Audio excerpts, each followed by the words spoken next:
వారే కాదు, బండెనుక బండి కట్టి ఈ పాట పాడని వారు, ఈ పాట వినని వారు లేరు. బండి యాదగిరి కుటుంబాన్ని ఈ రోజు తెలంగాణ రాష్ట్ర ప్రభుత్వం గౌరవించాలని నిర్ణయం తీసుకున్నది. అదేవిధంగా ఇంతకుముందే సన్మానించుకున్న అందశ్రీ గురించి నేను కొత్తగా చెప్పవలసిన అవసరం లేదు.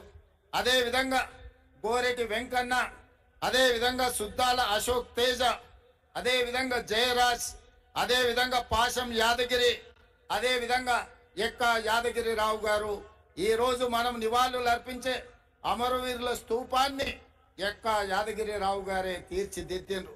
ఈ 9 మంది కవులను, కళాకారులను తెలంగాణ రాష్ట్ర ప్రభుత్వం గుర్తించడమే కాకుండా వారికి ఫ్యూచర్ సిటీలో 300 గజాల ఇంటి స్థలాన్ని ఇవ్వడమే కాకుండా ₹1 కోటి నగదు ఇవ్వడం ద్వారా ఒక తామర పత్రాన్ని తెలంగాణ రాష్ట్ర ప్రభుత్వం ద్వారా వారికి ఇవ్వడం, భవిష్యత్ తరాలు వాళ్ళ మనుమలు ములి మనుమన్లు ఆ తామర పత్రాన్ని చూసి తెలంగాణ రాష్ట్ర ప్రభుత్వం వాళ్ళ కుటుంబ సభ్యులను గుర్తించింది. తెలంగాణ ఉద్యమంలో వారి త్యాగం, వారి పోరాటం ఎంతో స్ఫూర్తిని నింపింది అని చెప్పి ఈ 9 మంది కవులను, కళాకారులను తెలంగాణ రాష్ట్ర ప్రభుత్వం గుర్తించి సన్మానించాలనుకుంటుంది.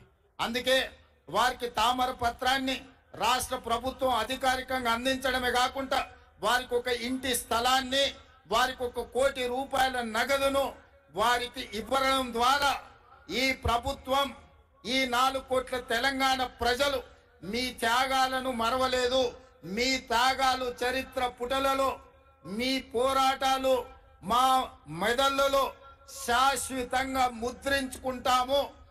మిమ్మల్ని గుండెల్లో పెట్టి చూసుకోవడమే కాదు, 4 కోట్ల తెలంగాణ ప్రజలు, తెలంగాణ రాష్ట్ర ఆకాంక్ష ఉన్న ప్రతి వాడు మిమ్మల్ని భుజాల మీద మోస్తారు అనే ఒక సందేశాన్ని అందించడం కోసమే ఈ రోజు వీళ్ళను గుర్తించడం జరిగింది.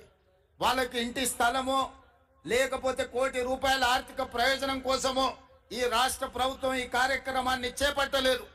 4 కోట్ల తెలంగాణ ప్రజలు మీ త్యాగాన్ని, మీ సర్వం వడ్డడం వల్ల ఈరోజు తెలంగాణ రాష్ట్రం వచ్చింది. అందుకే ఈ రాష్ట్ర ప్రభుత్వం మిమ్మల్ని గుర్తిస్తుంది, గౌరవిస్తుందన్న సంకేతాన్ని ప్రపంచానికి అందించడం కోసమే ఈ రోజు ఈ కార్యక్రమాన్ని తీసుకున్నాం. పెద్ద ఎత్తున ఇక్కడికి వచ్చేసిన వేలాది మంది చప్పట్ల ద్వారా ఈ కవులను, కళాకారులను అభినందించాల్సిందిగా మీ అందరికీ నేను విజ్ఞప్తి చేస్తున్నా. మిత్రులారా, కొద్దిమందికి బాధ ఉండొచ్చు, ఆవేదన ఉండొచ్చు, దుఃఖం ఉండొచ్చు. మా ఆలోచనలు, మా కుటుంబ గుర్తింపు, మా రాజకీయ పార్టీ మనుగడకు ఈ నిర్ణయాలు ప్రమాదకరంగా మారుతున్నాయని అనుకోవచ్చు. కానీ ఒక వ్యక్తి కోసమో, ఒక కుటుంబం కోసమో, ఒక రాజకీయ పార్టీ కోసమో తెలంగాణ రాష్ట్రం తెచ్చుకోలేదు. 4 కోట్ల తెలంగాణ ప్రజలు ఏ స్వేచ్ఛ కోసం, ఏ ప్రజాస్వామిక పరిపాలన కోసం, ఏ బహుజనుల యొక్క ఆత్మ గౌరవాన్ని ప్రపంచానికి చాటి చెప్పడం కోసమే ఈ తెలంగాణ రాష్ట్రం తెచ్చుకున్నాం. అందుకే తెలంగాణ పరిపాలన గుండెకాయ లాంటి సచివాలయంలో ఈ రోజు తెలంగాణ తల్లిని మనం ప్రతిష్ఠించుకోవడం జరిగింది. ఇది ఒక గొప్ప అవకాశం. ఉమ్మడి రాష్ట్రంలో ఆనాడు అవమానాలు ఎదురైనాయి. తెలంగాణ రాష్ట్రంలో నిర్లక్ష్యానికి లోనైనం. అలాంటి అవమానాలు, నిర్లక్ష్యాలు ఇంకా తెలంగాణ ప్రజలకు ఉండకూడదు అన్న ఆలోచనతో టీజీని రాసుకోవడం కానీ, జై హే జై హే తెలంగాణ గీతాన్ని పాడుకోవడం కానీ, ఈనాడు తెలంగాణ తల్లిని ప్రతిష్ఠించుకొని ప్రతి సంవత్సరం డిసెంబర్ 9 నాడు తెలంగాణ తల్లి అవతరణ ఉత్సవాన్ని అధికారికంగా రాష్ట్ర స్థాయిలో, జిల్లా స్థాయిలో, మండల స్థాయిలో ప్రభుత్వ కార్యక్రమంగా నిర్వహించాలని, అధికారిక కార్యక్రమంగా చెయ్యాలి అని రాష్ట్ర ప్రభుత్వం నిర్ణయం తీసుకున్నది. భవిష్యత్తులో ఈ నమూనాను మార్చాలన్నా, ఈ కార్యక్రమాన్ని ఎవరన్నా అవమానించాలన్న ఆలోచన చేస్తే చట్టపరంగా వాళ్ళ మీద చర్యలు తీసుకునే అవకాశం కూడా ఉంటుంది. అందుకే 4 కోట్ల ప్రజల యొక్క ఆకాంక్ష మేరకు ఈ నిర్ణయాన్ని తీసుకున్నాం.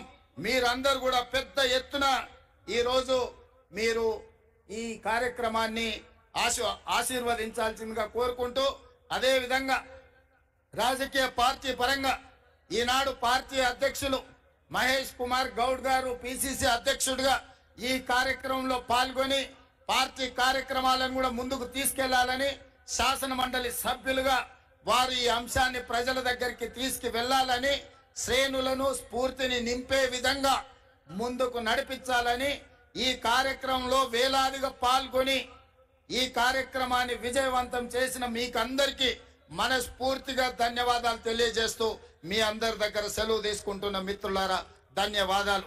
ఈ కార్యక్రమం తర్వాత ఇంకా మనకు క్రాకర్స్ కార్యక్రమం ఉన్నది, అదే విధంగా డ్రోన్ కార్యక్రమం, ఇతర కార్యక్రమాలు ఉన్నాయి. వాటి అన్నిటిని కూడా ఆస్వాదించవలసిందిగా కోరుకుంటూ మీ అందరి దగ్గర సెలవు తీసుకుంటున్నాను.